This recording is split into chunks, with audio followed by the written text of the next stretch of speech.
John, si yo le digo Filthy Friday, ¿a usted qué se le viene a la cabeza? Repítame, que su inglés es así como Uruguay. Filthy Friday. Filthy Friday. Sí.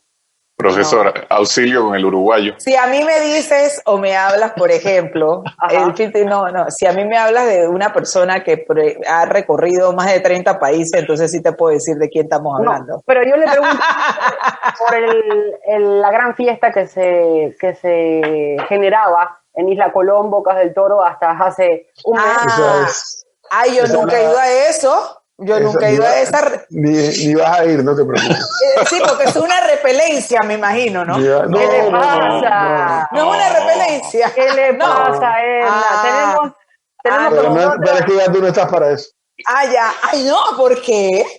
Cuando le digan qué es, usted va a decir... Eso comienza a las 10 de la mañana y termina a las 7 de la noche.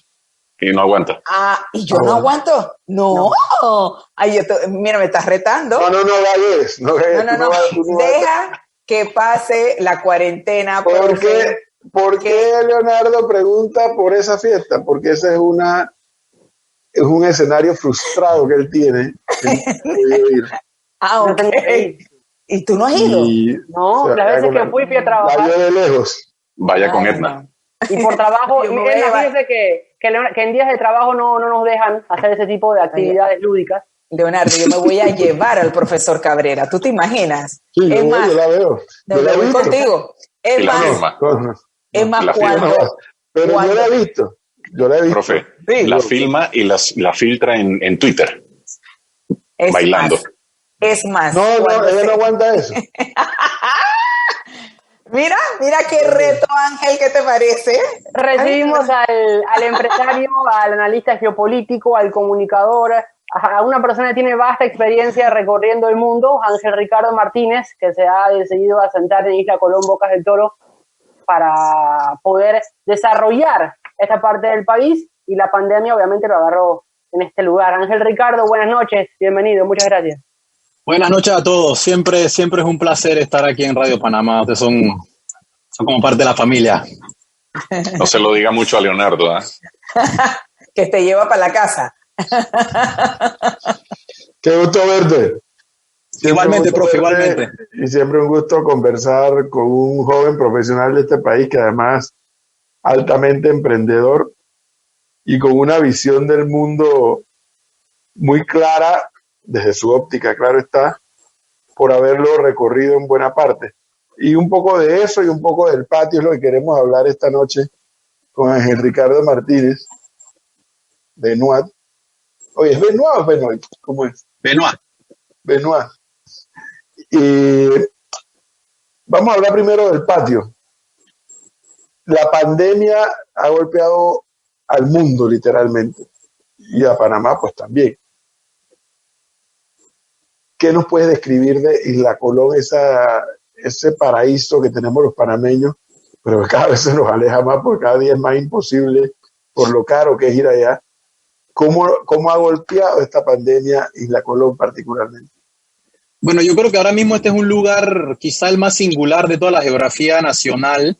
Y yo llevo ya un par de días pensando bastante en eso por el hecho de que, digamos, este puede ser a lo mejor el segundo lugar más expuesto al mundo y a los extranjeros en todo el país. Y sin embargo no hay un solo caso de coronavirus y no ha habido ningún caso desde que comenzó esto, ¿no? Entonces, aquí se está viviendo una situación en la que la economía colapsó por completo. Digamos, yo creo que más del 90% de la economía depende del turismo. Todos nuestros negocios están paralizados.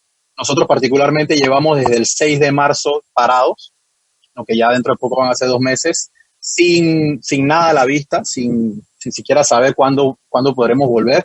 Toda la isla está así. Y sin embargo no hay ni un solo caso y creo que es algo muy interesante para analizar y para pensar. Y la verdad que lo que hay ahora mismo es incertidumbre. Hay mucho miedo, hay mucha incertidumbre de qué va a pasar una vez se levante la cuarentena, porque no solamente es levantarla, sino es que vengan turistas, ya sean internos o externos, y se siente un ambiente, digamos, a la vez de frustración por el hecho de estar encerrados, como todo el mundo me imagino, pero también por el hecho de que la economía colapsó y nadie sabe cuándo volverá. ¿Quedaron muchos extranjeros varados allá? Creo que en los primeros días y semanas sí quedaron un par, sobre todo en los hostales. Había algunos que lograban salir, moverse hacia la ciudad para irse a sus países, pero luego poco a poco se fueron yendo. Al final ya se organizaban vuelos charter para que la gente saliera. Ya, digamos, creo que estaban involucradas ciertas embajadas, la embajada de Holanda o la de Inglaterra, cosas de ese tipo. Y así que ahora mismo ya solo quedamos los que vivimos aquí.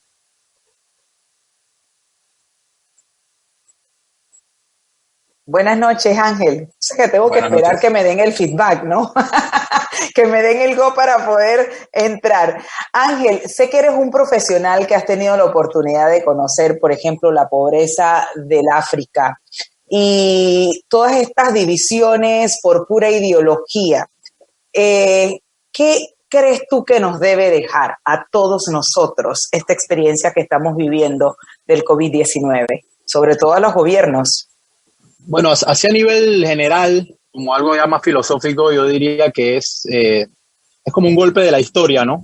Nosotros hemos tenido la suerte de haber vivido en un mundo en paz en general. Ha habido, digamos, los conflictos y las hambrunas y los desastres que ha habido han sido muy localizados, pero el mundo después de 1945 ha sido un mundo en paz a nivel, digamos, de grandes potencias. No ha habido guerras de ese tipo.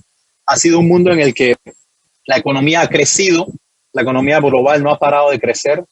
Ha sido un mundo en el que las conexiones entre países se han venido aumentando, el comercio internacional ha venido aumentando, la globalización.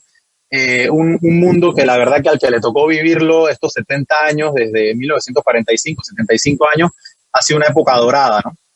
Pero cuando uno mira hacia atrás y agarra los libros, se da cuenta de que la historia pesa y de que las pandemias, las guerras, la escasez, la desesperación, digamos, la impotencia esa de que ocurran cosas como pandemias o conflictos y cosas así que te golpean tu vida, eso ha sido mucho más común en el mundo desde siempre hasta 1945 que el de ahora.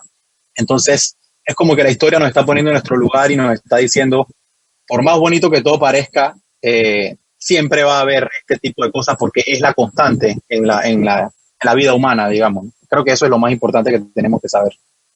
Ángel, buenas noches. Hay un escritor israelí que es historiador, Noah Harari, que dice que hay que actuar globalmente en esta crisis, pero me quedo pensando cómo hacemos. Tal vez nuestro país puede tenerlo claro porque somos un hub en muchas áreas, pero cómo hacemos con otros países de la región donde se confunde el discurso nacionalista y populista y no vamos a ir al mismo ritmo en esta recuperación, por lo menos a nivel regional. No, para nada. Yo creo que gente como Harari son, digamos, pensadores muy, muy interesantes porque son gente que tiene una capacidad de abstracción conceptual enorme, ¿no? Son gente que es capaz de explicarte el universo en un párrafo y eso es algo muy valioso. Sin embargo, yo, digamos, me estudio en cierta manera lo contrario, ¿no? Que es la geopolítica, la realidad de las situaciones mundiales. Y es muy complicado. El mundo siempre ha sido fragmentado. Estamos hablando de casi 8.000 millones de personas, más de 200 países, y se va fragmentando. Hace 100 y pico de años, cuando hubo la Primera Guerra Mundial, había, yo creo que ni la quinta parte de países o estados soberanos que hay hoy. O sea, la complejidad va en aumento en vez de ir consolidándose, ¿no? Hace 500 años a lo mejor había 4 o 5 imperios que controlaban el mundo. 4 o 5 hombres se sentaban en una mesa y generalmente eran hombres y decidían el destino del mundo. Hoy en día hay muchas voces, hay muchas tendencias ideológicas, históricas, muchos resentimientos entre países, mucha complejidad muchas divisiones a nivel de clase, a nivel de todo tipo, y la verdad que ese anhelo de una coordinación internacional se hace cada vez más complicado y en cierta manera lo que es paradójico, ni siquiera se sabe si es deseable, ¿no? Porque siempre se habla de que un gobierno mundial sería ya una cosa orwelliana, ¿no? Sería una cosa casi que una pesadilla, que hubiera una élite, que hubiera un gobierno, digamos, que eso fuera capaz, que hubiera una policía mundial. Así que en cierta manera ese sistema anárquico internacional en el que cada país está por su lado y cada país tiene que buscársela, tiene su parte buena y su parte mala, ¿no? Siempre hay que avanzar hacia la coordinación internacional, pero hay que entender que eso es algo muy, muy, muy complicado. Y también tener en cuenta las escalas históricas. O sea, hace 400 años todavía ni existían los estados-nación. hace 200 y pico de años apenas empezó todo el concepto de Estado, todo el concepto de ciudadanía. El orden mundial es joven, así que hay que tenerle paciencia, ¿no? Ángel Ricardo, yo quiero regresar al plano nacional nuevamente porque he conversado muchas veces contigo, tanto cuando fuimos a Isla Colón por trabajo con la emisora, las otras veces que hemos conversado por situaciones internacionales y también nacionales. Y aparte de eso, tuve la oportunidad de conocer al gran Tito Thomas, uno de los artífices del turismo allí en Isla Colón. Y esas conversaciones me llevan al momento en preguntarte, tú que vives ahí, si la isla está preparada para atender algún caso de COVID, si cuenta con los recursos para hacerle frente, porque recién nos decías que la isla no ha tenido ningún caso reportado hasta este momento. Pero hay que recordar que todos los insumos que llegan allí llegan desde afuera, llegan desde Changuinola o de alguna otra parte del país. Entonces, cada vez que ingresa un producto hay que tener los máximos cuidados para evitar que traiga cualquier tipo de virus, de contagio o lo que sea. ¿Cómo ves el panorama en ese aspecto? Bueno, eso es lo que explica el sentimiento de miedo, o digamos un miedo tenso que hay en la isla ahora mismo.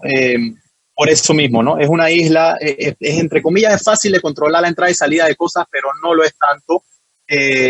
Hay que entender también el tema, la identidad, digamos, de Boca, ¿no? Del bocatoreño, sobre todo el bocatoreño insular. Creo que en ese sentido, el gran don Tito Thomas, que en paz descanse, él sabía articular eso muy bien, ¿no? Este es un lugar que ha sido siempre, digamos, la frontera, ha sido el último pino, el quinto pino del país. Y se nota, ¿no? Que siempre estamos de últimos, ¿no? A veces salen las gráficas en la rueda de prensa y Bocas del Toro ni siquiera sale, cosas de ese tipo. Y eso afecta mucho la identidad de aquí, pero también hace que haya un sentido muy fuerte de comunidad. Y con esto me refiero, y en realidad cualquiera que esté escuchando, quiero que lo sepa y en realidad felicitarlo. Aquí la gente se ha organizado muchísimo para llevar comida a las comunidades que no la tienen. Para desinfectar todo lo que llega a la isla. Todos son organizaciones ciudadanas de gente que ha puesto dinero, gente que ha puesto su tiempo, gente que ha arriesgado su salud para llegar y desinfectar todas las cosas que llegan por el ferry, inclusive para ser de vigilantes, que no esté entrando gente de tierra firme que no sea estrictamente necesario, para llevar alimentos y otro tipo de cosas a comunidades que están en otras islas, comunidades pobrísimas, donde hay unos niveles de pobreza impresionantes.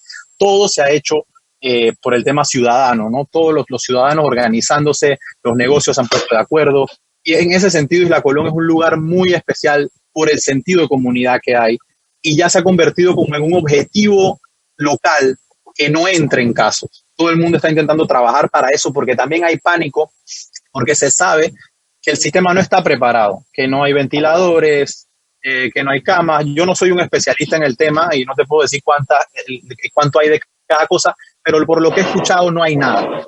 En tierra firme hay un par de cosas, pero también sigue siendo Bocas del Toro, una provincia que no es prioridad para el gobierno nacional, y evidentemente los recursos son escasos, incluso en Changuinola o en Almirante. Así que en la isla hay este sentimiento de que tenemos que cuidarnos entre nosotros, porque si no lo hacemos, nadie lo va a hacer, que es un sentimiento muy bocatoreño y se nota cuando llega acá, ¿no?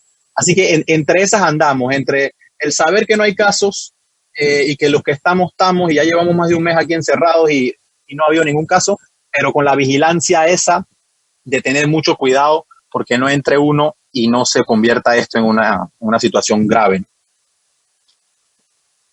Si por esas cosas de la vida, mañana u hoy, llamaran a Ángel Ricardo Martínez o a la Presidencia de la República o a la Autoridad de Turismo de Panamá para preguntarle, oye, ¿qué hacemos en Isla Colón para retomar el paso? ¿Qué dirías? Es complicado porque es una situación global, ¿no? Una situación que depende de que se abran fronteras. Obviamente aquí todo el mundo está claro de que el turismo internacional, el turismo nacional es clave. Ya me leíste la mente, ¿no? Porque te iba a decir, pero es que están pensando siempre en el turismo internacional y no se dan cuenta que con esta crisis el turismo solamente podrá comenzar a revivir con el turismo local. Y mientras sea más barato para los panameños ir a Bogotá que ir a Isla Colón, ahí tenemos un problema. Exactamente. Eso es un tema, digamos, un tema eterno aquí en Bocas, en la conversación entre los empresarios. Hay muchos temas que son complicados también, porque solamente hay una aerolínea que vuela y ellos obviamente son una empresa que tiene sus prioridades, tiene sus cosas, tiene sus balance sheets y tiene su bottom line, y aquí nadie puede decir, cuestionar por qué hacen lo que hacen o no. Ahora estamos teniendo conexiones también con San José, pero definitivamente ese es el tema eterno aquí. Es más barato ir desde la ciudad de Panamá a Colombia o a cualquier otro lugar de la geografía nacional. Bocas es un lugar aislado, es un lugar que es complicado llegar, y definitivamente que todos sabemos, cualquier empresario aquí, desde los que van a abrir pronto hasta los que van a abrir tarde, saben que el turismo nacional tiene que ser una prioridad, y aquí definitivamente que va a haber movimiento muy fuerte para intentar atraer el turismo nacional, que además este es un destino que ustedes que han estado saben que aquí hay mucho potencial, y es un lugar que es casi desconocido entre la gente de la ciudad. Ángel, fíjate, yo sinceramente opino que el virus llegó para cambiar, como quien dice, el orden económico a nivel global. Y esto sin mucha teoría, sin muchas reuniones de estas que uno habla de Davos o en Washington, es mi opinión. Yo no sé cuál es tu visión con relación a esto que pues yo pienso de una manera muy personal. Bueno, en temas económicos, es una de las cosas más fascinantes que hay ahora mismo. Yo creo que estamos llegando al final de un ciclo, pero no solamente por la pandemia. La pandemia ha venido a acelerar cosas que ya se estaban dando. Estamos al final de lo que se llama el ciclo largo de deuda. Bueno, no sé cómo en español, el long term debt cycle, también en inglés. Y esto es una situación que no se había dado desde la época de la guerra, desde que colapsó digamos, el estándar del oro y se hizo el acuerdo de Bretton Woods, y el dólar se convirtió en la moneda más valiosa digamos, el estándar, al estándar monetario internacional. Estamos llegando a un turning point en ese ciclo en el que, digamos, el Fed está imprimiendo dólares, los ratas de interés no pueden bajar más, y la gran pregunta es, ¿ahora qué? ¿Ahora qué va a pasar? ¿Va a haber algún escape hacia algo que tenga valor de verdad, como el oro? Hay mucha gente que habla de que vuelve el estándar del oro. Hay muchas opiniones. Yo personalmente pienso que Estados Unidos es un país cuyo poder, digamos, a nivel relativo, es el más grande que ha habido en la historia. No ha habido ninguna potencia que domine tanto a nivel militar como a nivel económico, con una dominancia tan aplastante, ¿no? Y que tenga un poder relativo, porque en geopolítica todo es relativo. Si uno dice, bueno, Estados Unidos está en declive, sí, pero ¿y quién lo reemplaza? China es un país que digamos, es un país que es un partido, y tiene un contrato social con su población, en la que el partido da prosperidad y la población se calla la boca. Digamos, ese es el acuerdo. Y no es un acuerdo estable. China tiene 5.000 años de historia, tiene unos ciclos dinásticos que se pueden estudiar, y es un país que fluctúa siempre entre la unidad y la fragmentación, y es un país al que le va a costar muchísimo a ejercer cualquier tipo de, digamos, de hegemonía regional o global. China ni siquiera ha empezado todavía a tener que proteger intereses afuera de China, ni siquiera ha empezado a plantearse tener una marina de guerra que le permita proyectar fuerza en otros continentes, y su proyecto de Belt and Road, de construir infraestructura en Eurasia, sufre de todos esos problemas. A medida que más se involucra en otros países, más problemas va a tener, más va a tener que tomar decisiones muy difíciles que van a impactar en su imagen a nivel mundial. Y luego tiene el gran problema de que la moneda china no está ni siquiera en ninguna posición de reemplazar el dólar en el comercio internacional, ni cerca. O sea, es una cosa que no tiene color. Si uno mira también, bueno, que dice Rusia, Lo mismo, Rusia es un país que sobrevive vendiendo petróleo, es una potencia mundial de primero, es una potencia militar de primer orden, pero económicamente no tiene absolutamente nada y está entrando en un momento dificilísimo porque el precio del petróleo y del gas ha colapsado y tampoco tiene capacidad de proyectar poder de ningún tipo. Por más Donald Trumps que hayan, un sistema que aguanta, un sistema que está diseñado para aguantar incluso a gente como Trump. El sistema está por encima de todo. Es un sistema muy resiliente, no es un sistema autocrático como en Rusia, que es una potencia eminentemente autocrática, siempre ha sido autocrática, desde los zares hasta el zar que tiene hoy en día. Y China es una potencia dinástica también digamos, autoritaria, donde un partido manda, una dinastía manda, que se va regenerando. Entonces, el sistema estadounidense es un sistema que es mucho más resiliente, tiene un dominio económico abrumador a nivel internacional. Y cuando uno mira el panorama, uno dice, sí, bueno, puede ser que el dólar pierda cierta credibilidad porque el Fed está imprimiendo dólares a mansalva para poder, digamos, sacar la economía a flote. Y va a venir algún cambio, pero de que el dólar sea reemplazado, de que Estados Unidos pierda realmente esa preponderancia, es muy difícil. Yo pienso que es prácticamente imposible, principalmente porque aunque Estados Unidos tiene muchas tendencias autodestructivas, como se está viendo ahora mismo, aún así, las bases sobre las que está construido son más fuertes que las de cualquier otra potencia en el mundo. Ángel, estas semanas hemos hablado con diferentes invitados, incluso lo ha dicho el profesor Cabrera, mirando con preocupación estas manifestaciones, cierres de calles y te pregunto desde tu experiencia, ¿cómo manejar la explosión social en medio de la necesidad y en medio de la cuarentena y de la suspensión de contratos y de un panorama que se percibe una recuperación que va a ser progresiva, por no decir lenta, en los próximos meses para nuestro país? Yo me alegro de no ser el que tiene que tomar esas decisiones. Esa silla está muy caliente ahora mismo, la gente que tiene que tomar ese tipo de decisiones, la verdad. Yo creo que lo más importante que uno tiene que entender como persona normal como nosotros es que la gente que toma decisiones las tiene que tomar en el momento. Y como dice el dicho, hindsight is 2020, ¿no? Cuando uno mira hacia atrás todo se ve con claridad. Esto es una crisis que, como el nombre del virus lo dice, es un virus nuevo, nunca se había experimentado y además es el mismo tipo de evento, la pandemia, a lo mejor nuestros bisabuelos la experimentaron.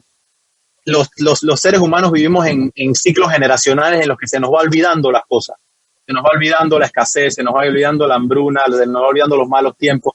Y a medida que se nos van olvidando, nos volvemos más arrogantes con el poder, nos volvemos más digamos, de tomar riesgos. No hay nada, ningún precedente que se pueda mirar hacia atrás y decir, mira cómo se manejó. Incluso esa influencia de 1918 es muy complicado porque el mundo de hace 100 años era otro mundo completamente. Entonces es muy difícil extrapolar y decir esto es lo que hay que hacer.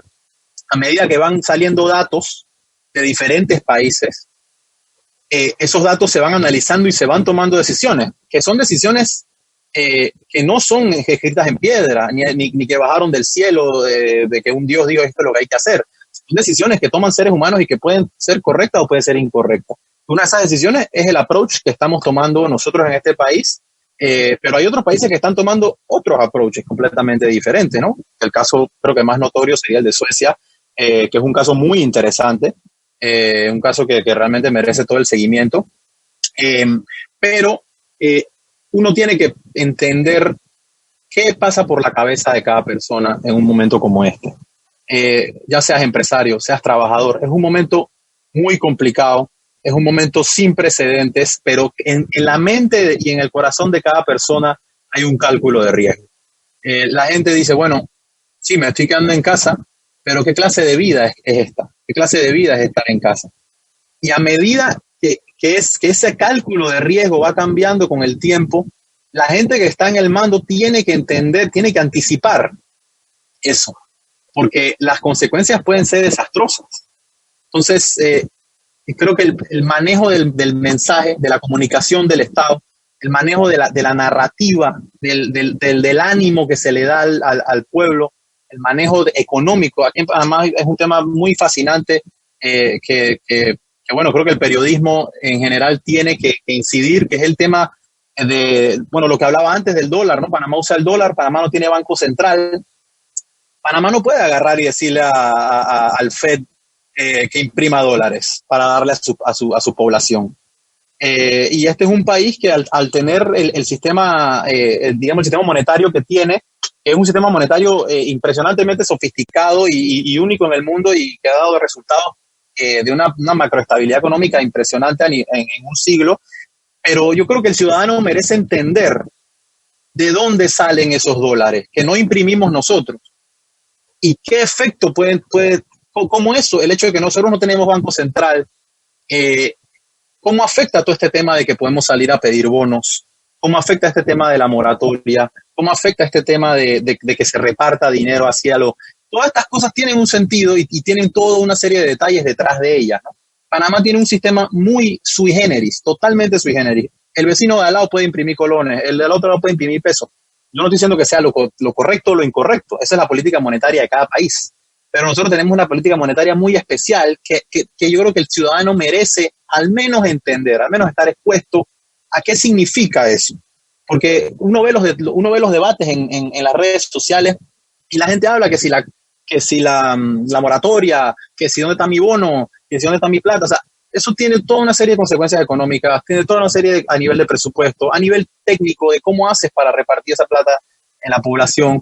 Y creo que el gobierno podría empezar por el tema de la comunicación, de cómo haces que la gente entienda economía, especialmente en un país tan especial como este, con ese tema, ¿no? Que nunca hemos tenido una moneda propia, que usamos una moneda, es un sistema monetario totalmente libre mercado, no hay controles de capitales. Todo eso me parece que es fascinante, pero hay que buscarlo. No, la información no está muy disponible y esa es la clave ahora mismo de la situación. Así que, bueno, yo solamente puedo desearle mucha suerte y mucha sabiduría a los que tienen que tomar esas decisiones tan complicadas, porque por más que mal que suene, yo pienso que lo peor está por venir. Qué alentadoras las palabras de Ángel Ricardo Martínez. Siguiendo por esa misma línea, usted hablaba de análisis de riesgo, de comportamiento de la sociedad, yo le preguntaba por la explosión social. Ahora, en estos días, si ponemos sobre la mesa el comportamiento, por ejemplo, de Trump ante la pandemia, de Bolsonaro ante la pandemia, que decidió abrir los centros comerciales hace 1 o 2 días, nos vamos a Italia, el caso de Matteo Salvini y Matteo Renzi, comentaba hoy Joan Solés, el interés por que se flexibilicen las medidas, por un lado, para que se pueda asistir a misa y la gente pueda ir a las iglesias. Hace días circuló en las redes sociales el tema de cómo diferentes mandatarias del mundo habían afrontado la pandemia. A lo que voy es, ¿cree que en el caso de Trump, de Bolsonaro, se han tomado decisiones de cómo manejar la pandemia por el aspecto político o emocional y que en otros casos, como en el de Panamá, el caso de Costa Rica, el caso de España, se han tomado decisiones respecto a los especialistas en la pandemia?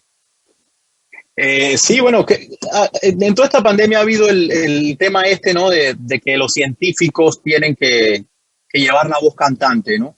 Y eso obviamente es una cosa absolutamente lógica y contra la que absolutamente no se puede decir nada, ¿no? Pero sin embargo, creo que la política va mucho más allá de la ciencia. La política va mucho más allá de la salud y por eso a lo largo de los miles y miles de años que llevamos de historia humana, los científicos no mandan y los filósofos tampoco. Así que el universo social, político, económico de cada país es distinto. Cada país maneja una serie y sobre todo cada líder es preso de una serie de circunstancias que ya están ahí y en las que él entra y en las que él tiene que ejercer poder. Eso es muy complicado. Creo que también esa es otra cosa, que hay una gran malentendimiento de la cantidad de cosas que apresan a un líder, ¿no? Ya sea un líder autocrático o ya sea un líder, digamos, elegido democráticamente. ¿En qué panorama? ¿Cuáles son esas cárceles, ¿no? En las que se mueve?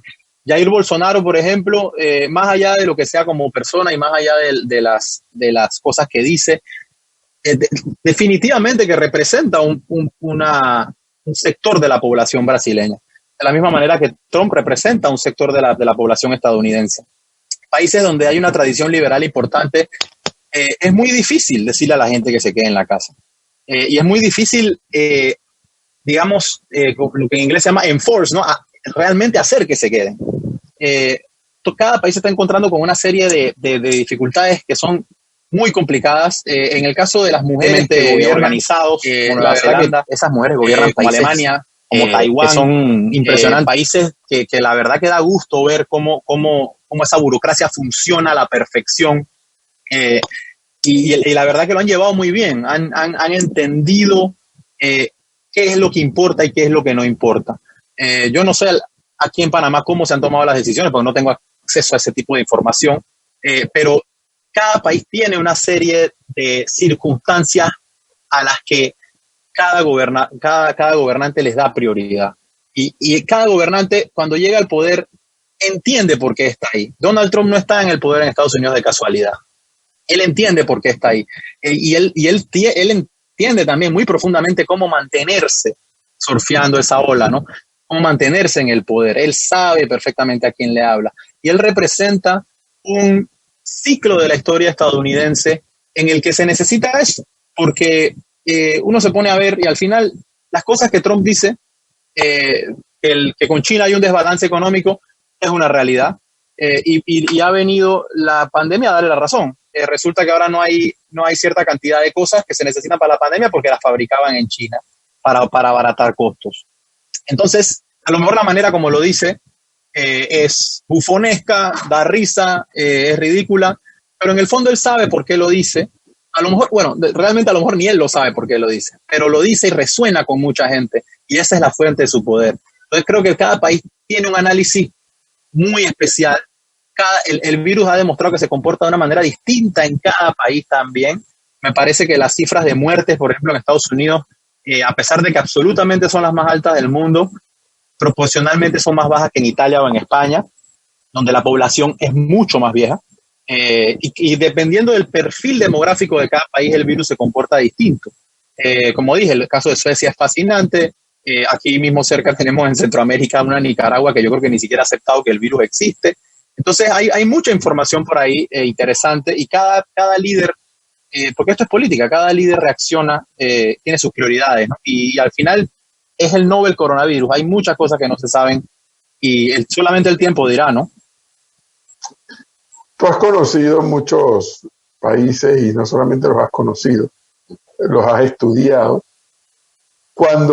Ahora que hay tanto tiempo para leer, analizar, estudiar, ¿crees que el coronavirus pase factura política en algunas latitudes?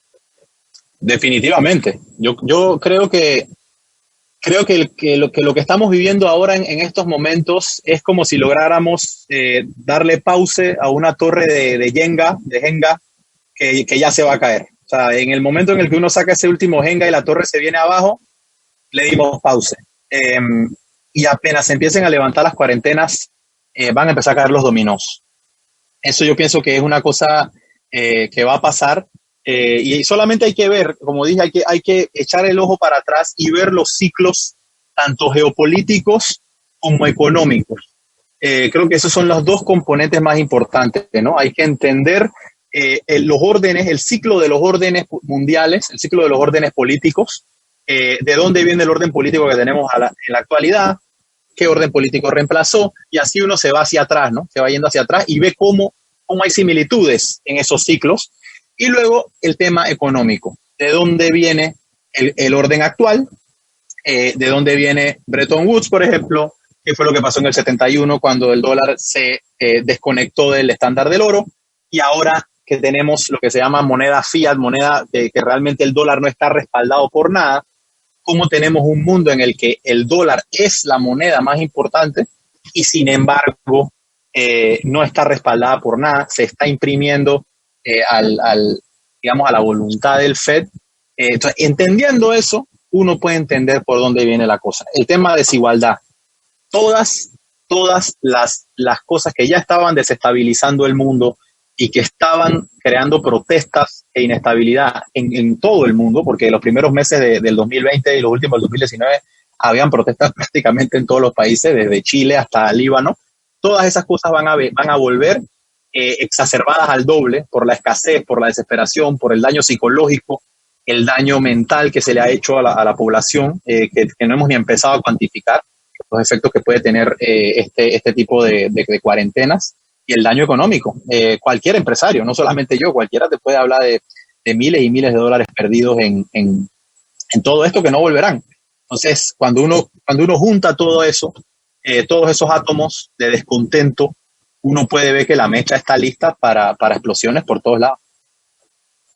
Ángel, como empresario, como periodista, y para hablarles precisamente a profesiones también como la mía, como abogada, como encargados de medios de comunicación, ¿cómo sientes tú que tenemos nosotros que prepararnos para justamente eso que dices tú en tu análisis? Viene una explosión, pero entonces, ¿cómo nosotros sientes tú debemos prepararnos como informadores, como periodistas, que nos corresponde poner los hechos y que cada quien forme su propia película? ¿Cómo nos tenemos que preparar, según tu opinión y experiencia, para la pospandemia? ¿Cómo nos reinventamos? ¿Cómo nos transformamos? Bueno, creo que lo primero, lo más importante es que hay que estar consciente de que van a venir, pienso yo, unos años bastante difíciles a nivel mundial. Quizá no a nivel personal para ninguno de nosotros, pero vienen unos años muy complicados, como lo fue la década de los años 30 y los años 40, cuando fue la última vez que se repitió un ciclo como el que parece que se está dando, ¿no? Va a ser tiempos muy complicados, van a ser tiempos muy confrontacionales también a nivel internacional. Y nosotros como un país mínimo, como un país que, como dije antes, no tiene soberanía monetaria y depende de la moneda de otro país, que afortunadamente es la moneda más importante del mundo y no parece que vaya a dejar de serlo, nosotros tenemos que tener claro cuál es nuestro rol dentro de ese orden mundial. Tenemos que tener claro cuáles son las cosas que importan y las que no importan, porque al final la geopolítica tiene unas realidades muy claras, geográficas. Nosotros, por más que queramos, no nos vamos a despertar un día y el país va a estar en Australia, ni va a estar en Asia. Nosotros vamos a estar en el Caribe, pase lo que pase, viva quien viva y muera quien muera. Y eso nos obliga a tener una serie de cosas muy claras de quién importa, quién no importa, con quién nos podemos meter, con quién no nos podemos meter.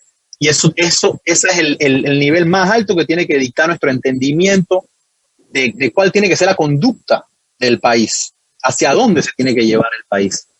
Yo creo que con eso, ya sabiendo eso, uno puede ya informarse, ¿no? Uno puede decir, bueno, si es muy probable que estemos en una situación económica parecida a la de los años 30, hay que estudiar qué pasó en los años 30.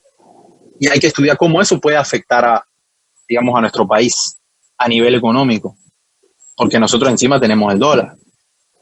Si viene un periodo de confrontación, ya ha habido ciertos roces, ya ha habido gente que ha querido echarle la culpa de todo esto a China, ha habido tensión. Definitivamente que hay muchos países que van a dejar o van a hacer todo lo posible para disminuir el riesgo a sus cadenas de abastecimiento. Ya no van a tener todas sus fábricas en China. Eso va a tener un efecto dominó en la economía china, que necesita crecer a una cierta velocidad todos los años para poder mantener a la gente tranquila. Porque China tiene una geopolítica que le obliga a transferir riqueza entre la zona costera, que es donde está la riqueza, y la zona interior, que es donde no hay nada y donde está la pobreza. Para hacer eso, China tiene que crecer, tiene que entrar dinero. Si dejan de comprarle, o sea, cuando un país vive de las exportaciones como China, es rehén de sus compradores. China ya era rehén de sus compradores, necesitaba que le compraran las cosas que produce, porque produce demasiado, igual que Alemania. Ya era rehén de sus compradores. Ahora encima se ha expuesto una vulnerabilidad que ha costado vidas en el resto del mundo. Y va a haber definitivamente un movimiento de decir, no me importa pagar un real más, no me importa pagar un cuadra más por algo, pero que se ha hecho aquí. Tenemos que entender también eso. Tema de soberanía alimentaria, tema de cosas estratégicas que un país tiene que tener, que no pueden estar dictadas por las leyes del mercado. No importa si las máscaras, los ventiladores o lo que sea, es caro tenerlos aquí y no se están usando, porque uno tiene que entender los niveles estratégicos en los que un país existe. Y como dije antes, así mismo como gobernar no es solamente salud, tampoco es solamente economía. Es el arte de combinar todas esas cosas. Entonces hay cosas estratégicas. Comida, por ejemplo, es algo estratégico. Que tú pongas el destino de la alimentación de un país a las leyes de mercado, a importar cosas, es algo que va en contra de conceptos estratégicos. Porque luego si no te quieren vender, te suben los precios o lo que sea, te crea una crisis de seguridad nacional. Entender todas esas cosas es el primer paso para poder saber en qué enfocarnos como comunicadores, como analistas, como lo que sea. ¿Qué es importante? China puede hacer lo que sea. Al final eso no quita que sigue siendo un país gobernado por una dinastía y que su sistema por ende es mucho menos estable que un sistema como el estadounidense. Rusia puede hacer lo que sea. Sin embargo, sigue siendo un país autocrático en el que la estabilidad política depende de un ser humano. Todas estas cosas son las importantes. Panamá sigue estando en el Caribe, no está al lado de Rusia ni al lado de China. Eso nos marca un orden de prioridad en nuestras relaciones internacionales. Y así sucesivamente, ¿no? Teniendo claras estas cosas, se puede empezar entonces a ir a los detalles en cada sector. Ángel, como dice Leo, regresando a Bocas, casi siempre vemos reflejado en portada o en las noticias la realidad y el día a día del área urbana. ¿Cómo es cuando has ido a buscar al supermercado productos, esa interacción allá? O sea, hay surtido, están faltando algunas cosas y adicional está muy cerca la comarca. Y miro con preocupación porque nos hemos enfocado principalmente en las áreas pobladas, pero esas áreas de difícil acceso tienen 3 veces el impacto de lo que nos afecta a nosotros. Exactamente. Sí, bueno, en cuanto al tema del abastecimiento, dentro de todo está bien, no hay ningún problema. Sí he conversado con empresarios, dueños de supermercados, que me han dicho que han tenido muchos problemas para abastecerse de cosas nacionales, como arroz, por ejemplo.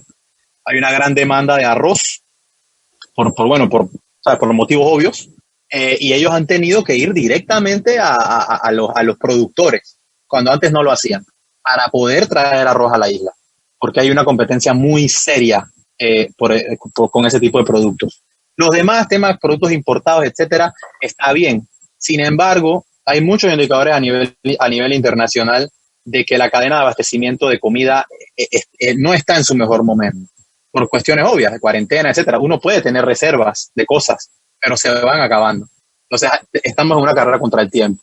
Y sobre lo que dijiste del tema de las comarcas y eso, la verdad que es una de las cosas que a mí más me ha impactado siempre de vivir aquí, que es como 5 minutos en bote y llegas a un lugar donde hay una pobreza que bajo cualquier estándar, y los estándares mundiales, estamos hablando de pobreza de África subsahariana, de los peores países del mundo. O sea, pobreza a nivel tipo República Centroafricana, Sudán del Sur, Chad, etcétera.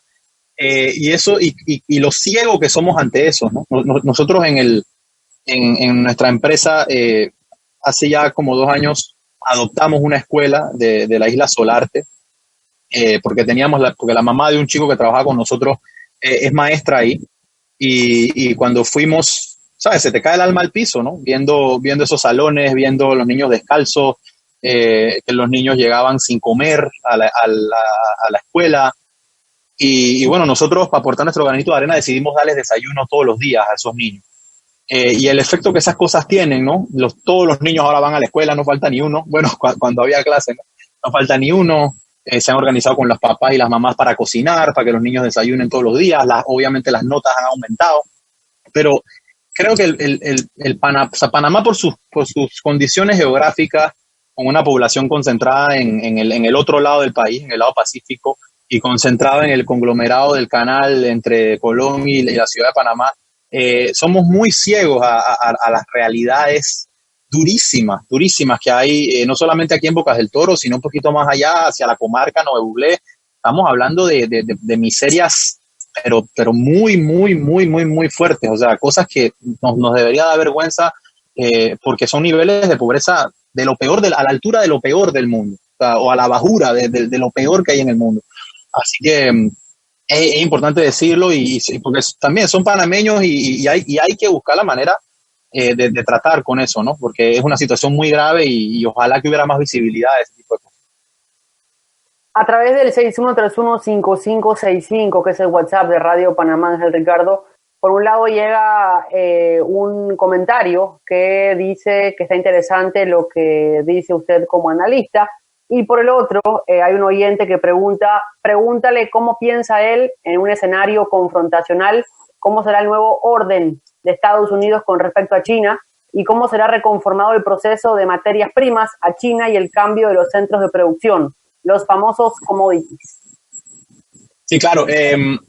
Bueno, en temas de una confrontación entre Estados Unidos y China, es un tema que en círculos académicos, y eso se viene hablando hace mucho tiempo, ¿no? Hay un libro que es el libro que todo el mundo cita, de un señor que se llama Graham Allison, donde habla del tema de la guerra del Peloponeso, que es una de las piedras angulares del estudio geopolítico, ¿no? Y lo que sucedió, una potencia establecida, una potencia emergente, cuáles son las posibilidades de que termine en conflicto armado, porque obviamente no es la primera vez que pasa en el mundo. Algunas veces ha resultado en conflicto armado, otras veces no. Yo no creo que China en estos momentos quiere un conflicto armado.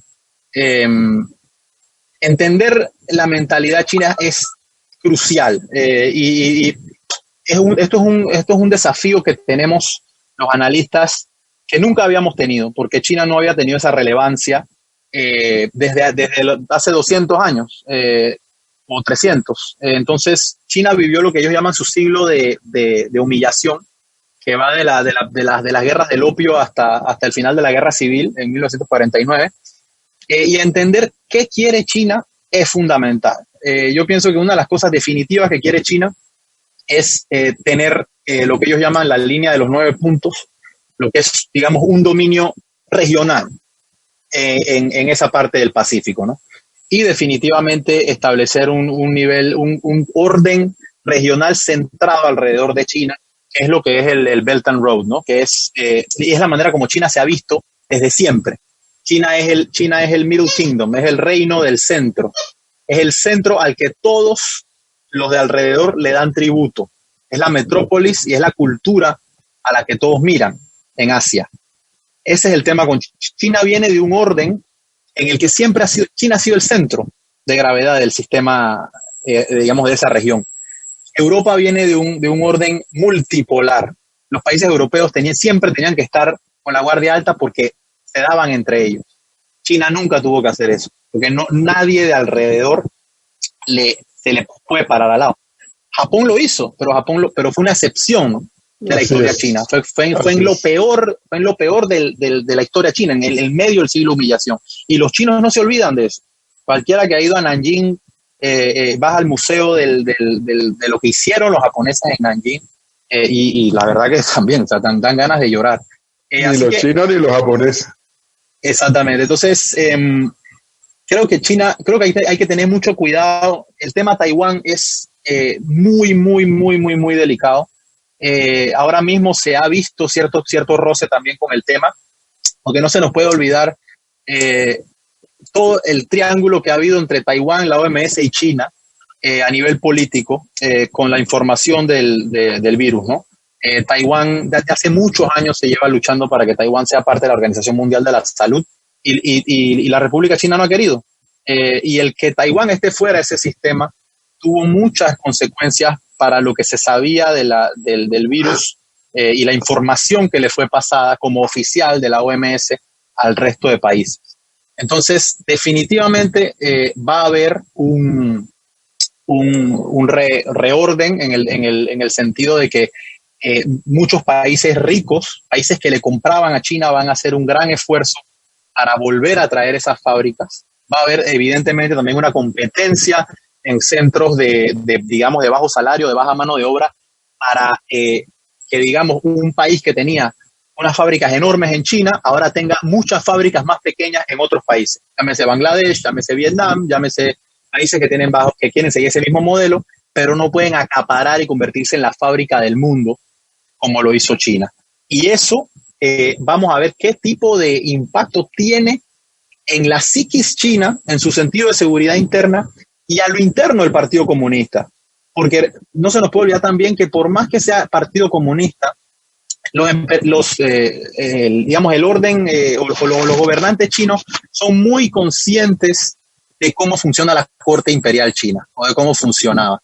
Todos, incluyendo a Mao, habían estudiado a los emperadores. Tiene lo que se llama el mandato del cielo. El mandate es que el que manda eso está guiado por resultados.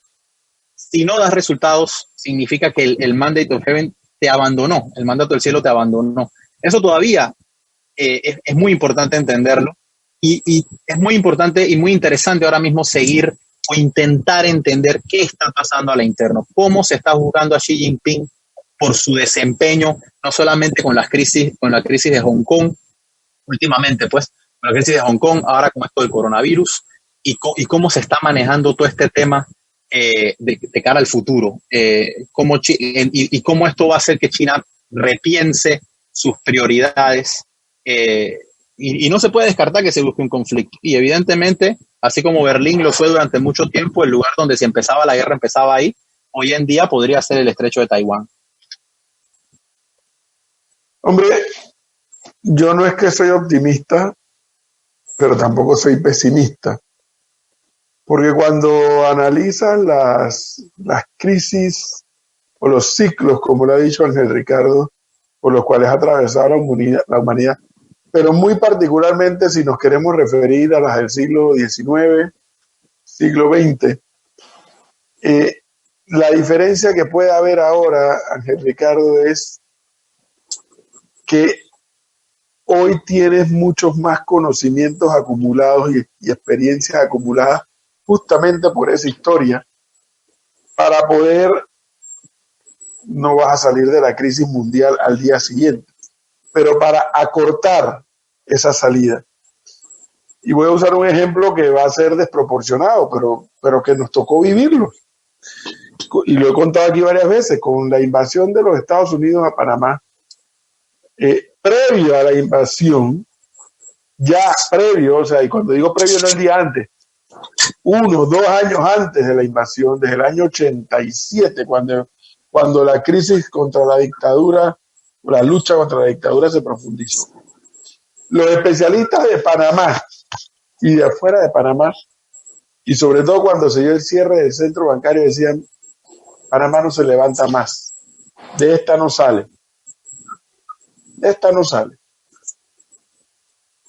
Cayó la invasión y bueno, todos vimos lo que pasó en ese despegue del gobierno de Endara, pero al margen de los tropiezos del gobierno de Endara, hubo por un lado una inyección de dinero importante, pero por otro lado una empresa privada de capital nacional y extranjero que vieron oportunidades y comenzaron a entrar. Y fueron dándose las legislaciones necesarias y se comenzó a generar el ambiente necesario para atraer esa inversión. Eso fue hace 30 años. Hoy hay más gente con más experiencia, con más conocimiento. Hay más gente que tiene una conciencia clara, Ángel Ricardo, y es que el mundo se nos puede venir abajo si el tema del desempleo, la pobreza, el hambre, que algunos miran para otro lado y nada más dicen eso allá en África, eso nada más en Haití, hay unos bolsones en Brasil, hay bolsones en México, pero con esta crisis, esa situación de desempleo, de hambre, de desesperanza va a aumentar. Entonces los especialistas, sobre todo los tecnócratas, fíjate, los tecnócratas que tienen el gran defecto de no entender el componente social. Los tecnócratas son muy, vamos, el librito dice hay que hacer esto. Y pierden de vista el componente social del hacer esto. Porque en todo lo que vamos a estar hablando, de hambre, de pobreza, de desempleo, de economía, de finanzas, de salud, en todo estamos hablando de seres humanos. Y no hay peor cosa para una economía robusta como la de Alemania, allá en Europa, como la de Estados Unidos, con lo que nos ha explicado Ángel Ricardo, y como cualesquiera de las otras, no hay peor inestabilidad que la convulsión social. Entonces yo, sin ser optimista, pero sin ser pesimista, creo que mucha gente en muchas partes del mundo se va a tener que inteligenciar, si existiera el verbo, para acortar ese tiempo de salida de la crisis. Pero bueno, eso es una especulación. Tendremos que contrastar lo que Ángel Ricardo Martínez hoy nos ha compartido, por cierto, muy valioso como siempre, versus lo que comience a pasar el famoso día después, que no hay día después, además, Ángel Ricardo, no hay día después. Ya los médicos nos han dicho, no, podrá haber el día en que diga, ya no hay ley seca, ya pueden salir, ya pueden abrir los comercios, pero el virus va a estar ahí. Ya nos han explicado. El virus va a estar ahí. Y ya nos han dicho que hay que empezar a saber vivir o convivir con el virus y con los otros que ven. Tú lo has visto mucho en Europa y en otros países, la costumbre de quitarse los zapatos a la entrada. Pues ya está en Panamá la costumbre. Ya la costumbre, producto de la pandemia, de quitarse los zapatos a la entrada, ya está en Panamá. Y no es por situaciones de clima, es por situaciones de cuidado, de disminuir los riesgos de contagio. Entonces sí, la vida nos va a cambiar, pero creo que también esa clase política, por un lado, que yo coincido contigo, mucha clase política en muchas partes del mundo va a quedar facturada negativamente con esta pandemia.